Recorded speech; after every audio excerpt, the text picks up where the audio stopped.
Hello बच्चों, कैसे हैं आप। आई होप आप बिल्कुल सही होंगे, बिंदास होंगे और प्रसन्नचित्त होंगे। मैं आपकी टीचर सुमन शर्मा एक बार फिर से अपने चैनल पर आप सभी बच्चों का स्वागत करती हूं और आशा करती हूं आप सभी बच्चे बिल्कुल बढ़िया होंगे।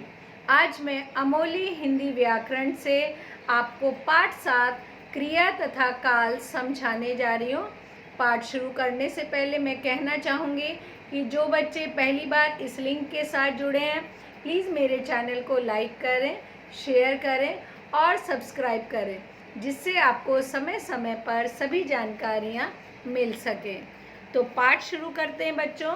क्रिया तथा काल। सबसे पहले हम करेंगे क्रिया। आज रमन का जन्मदिन है। मेज पर केक रखा है। उसने मोमबत्तियां जलाई। सब खुश हैं। माँ ने कई पकवान बनाए। सुनीता और विनीता दीदी माँ की मदद कर रही हैं। रमन ने केक काटा। सबने ताली बजाई। बच्चों, रमन के जन्मदिन की पार्टी में सब कुछ ना कुछ काम कर रहे हैं या कुछ काम स्वयं हो रहे हैं, जैसे जलाई, बनाए, मदद कर रही हैं, काटा, बजाई। इन शब्दों में किसी काम के करने का संकेत है, रखा है, द्वारा क्रिया के स्वयं होने का पता चल रहा है।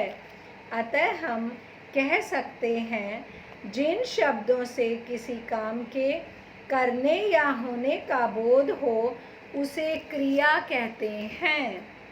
दोबारा से ध्यान से देखें। जिन शब्दों से किसी काम के करने या होने का बोध हो उसे क्रिया कहते हैं। आपने ऊपर के वाक्यों में यह भी देखा कि क्रिया एक शब्द की भी होती है और अनेक शब्दों की भी होती है। इन वाक्यों को देखें। सब खुश हैं। सब खुश हुए। रवीना ने रस्सी कूदी। सब खुश हो रहे हैं। सब खुश हो रहे थे। रवीना रस्सी कूद रही है। तो यहाँ पर क्या है? एक भी और अनेक भी। इन वाक्यों में क्रिया शब्द वाक्य को पूर्ण कर रहे हैं, यानी क्रिया के होने से ही वाक्य पूरा संपूर्ण लग रहा है कि पूरा वाक्य है। एक बात यह भी ध्यान देने की है कि क्रिया के रूप में लिंग तथा वचन के आधार पर परिवर्तन होता है, यानी क्रिया जो है उसके अंदर लिंग के कारण परिवर्तन होता है। जैसे बालक पढ़ रहा है, लड़का है तो पढ़ रहा है। अगला उदाहरण देखो, बालिका पढ़ रही है, तो पढ़ रही है क्या है? लिंग क्या है? बालिका। और क्रिया क्या हो गई? पढ़ रही है। परिवर्तन आ गया ना, समझ गए हो गया। अगला है वचन के आधार पर। वचन क्या होते हैं? एक वचन और बहुवचन। जैसा आपको पता है, बालक पढ़ रहे हैं, यानी बालक पढ़ रहे हैं। बालिकाएं पढ़ रही हैं, यानी यहाँ पर लड़के पढ़ रहे हैं, यहाँ पे लड़कियाँ। संख्या ज़्यादा है, एक वचन नहीं है, बहुवचन है। तो हमें पता चला और इस तरह क्रिया में परिवर्तन हुआ। अब क्रिया के भेद। क्रिया के बच्चों दो भेद हैं, सकर्मक क्रिया और अकर्मक। सकर्मक क्रिया क्या होती है? जिस क्रिया के साथ कर्म होता है उसे सकर्मक क्रिया कहते हैं। जैसे शिक्षक पुस्तक पढ़ाते हैं, सुनीता आम खाती है। तो बच्चों इसमें क्या है? शिक्षक पढ़ाते हैं, क्या पढ़ाते हैं? पुस्तक। तो पुस्तक कर्म है। सुनीता खाती है, क्या खाती है? आम। तो आम यहाँ पे कर्म है। तो ये क्या है? सकर्मक। यानी जहाँ पर कर्म आता है वहाँ पर सकर्मक क्रिया है। और इसकी पहचान क्या है? हम क्या प्रश्न लगाएंगे तो हमें उत्तर मिलेगा, तो वो क्या है? सकर्मक क्रिया। अगला करते हैं बच्चों अकर्मक क्रिया। जिस क्रिया के साथ कर्म नहीं होता उसे अकर्मक क्रिया कहते हैं। जैसे रामदीन चल रहा है, प्रांजल खा रही है, कनक कूद रही है, तो इनमें क्या है? कर्म नहीं है। अगर हम क्या प्रश्न लगाएंगे तो हमें जवाब नहीं मिलेगा। इन क्रियाओं के साथ कर्म नहीं है, इसलिए ये अकर्मक क्रियाएं हैं। कुछ अन्य सकर्मक तथा अकर्मक क्रियाएं हैं।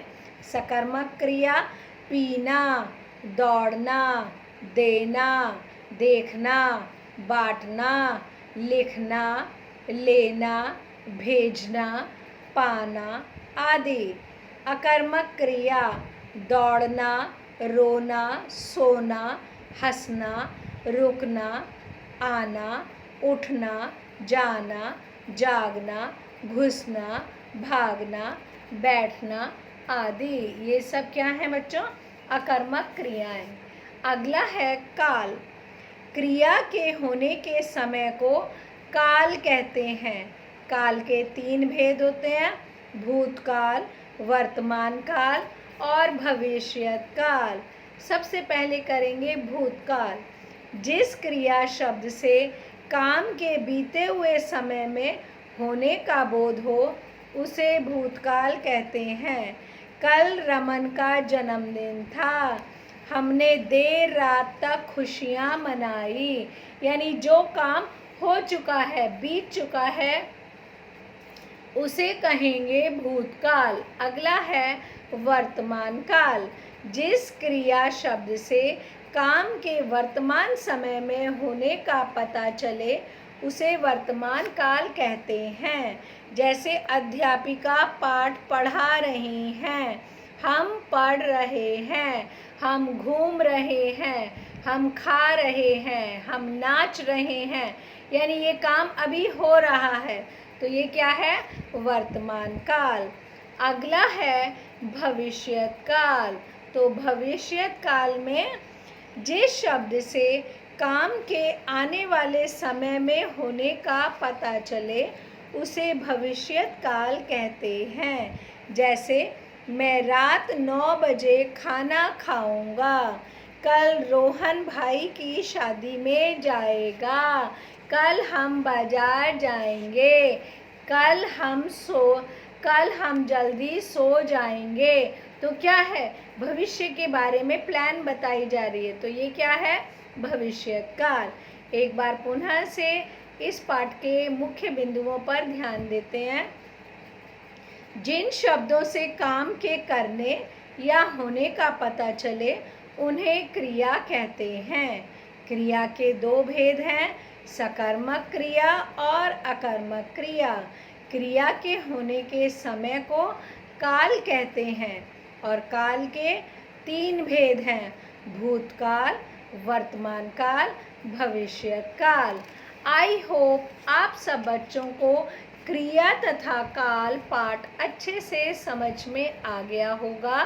एक बार आप दोबारा से पढ़ें, सुनें और समझें, आपको अच्छे से समझ में आ जाएगा। ओके बच्चों, बाय, टेक केयर।